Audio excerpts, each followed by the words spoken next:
Now the famine in the land grew severe. So when they had used up all the grain they had brought from Egypt, their father said to them, "Go back and buy us a little more food." But Judah replied, "The man strictly warned us, 'You shall not see me unless your brother is with you.' If you are willing to let our brother go with us, we will go down to buy food for you. But if you are not willing, we will not go down, because the man told us, 'You shall not see me unless your brother is with you.'"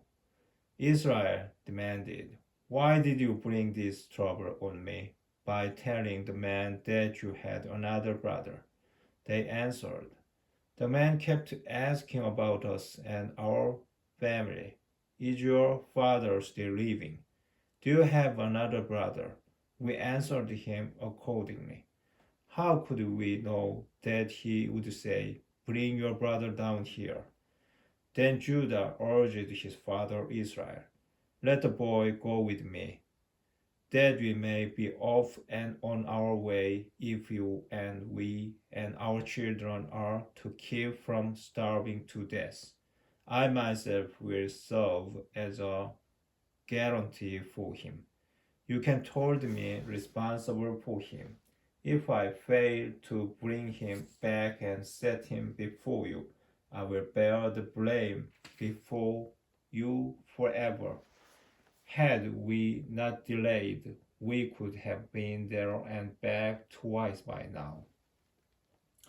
Israel their father then told them, "If it must be so, then do this. Put some of the land's best products in your baggage and take them down to the man as gifts. Some balm and honey, gum and resin, and pistachios and almonds.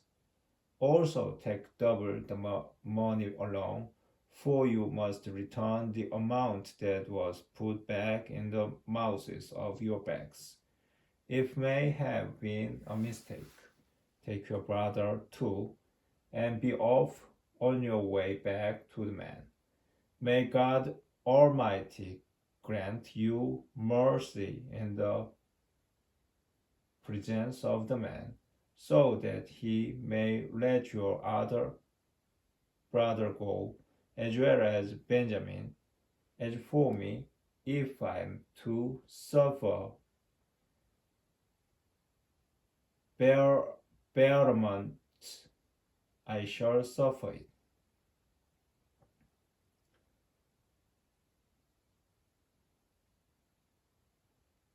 So the man took those gifts and doubled the money and Benjamin.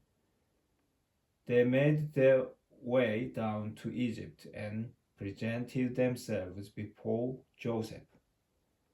When Joseph saw them and Benjamin, he told his steward, "Take the men into the house, and have an animal slaughtered and prepared, for they are to dine with me at noon." Doing as Joseph had ordered, the steward conducted the men to Joseph's house. But they became apprehensive when they were led to his house. It must be, they thought, on account of the money put back in our bags the first time, that we are taken inside, in order to attack us and take our donkeys and seize us as slaves. So they went up to Joseph's steward and talked to him at the entrance of the house. "If you please, sir," they said, "we came down here once before to buy food, but when we arrived at the night's encampment and opened our bags, there was each man's money in the mouth of his bag, our money in the full amount. We have now brought it back. We have brought our money to buy food. We do not know who put our money in our bags." He replied, "Calm down. Do not fear. Your God and the God of your father must have put treasure in your bags for you. As for your money, I received it. With that, he led Simon out to them.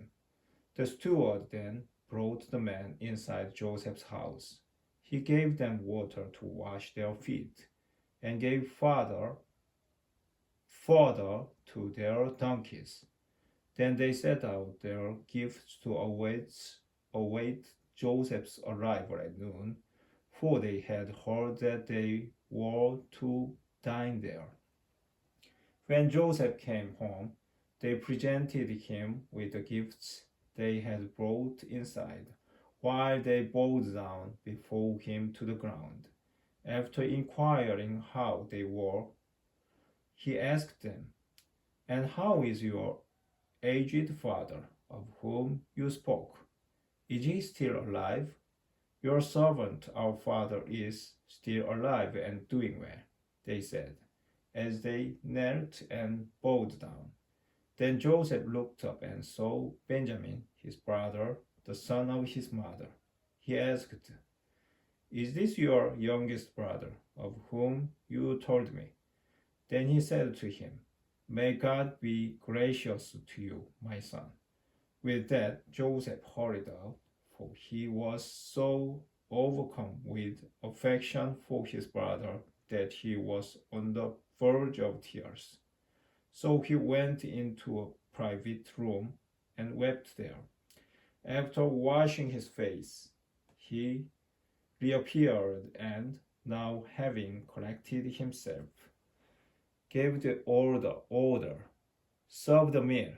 It was served separately to him, to the brothers, and to the Egyptians who partook of his board. Egyptians may not eat with Hebrews, that is abhorrent to them.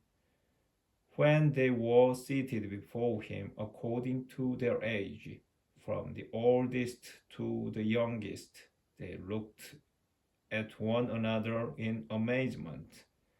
And as portions were brought to them from Joseph's table, Benjamin's portion was 5 times as large as anyone else's. So they drank freely and made merry with him.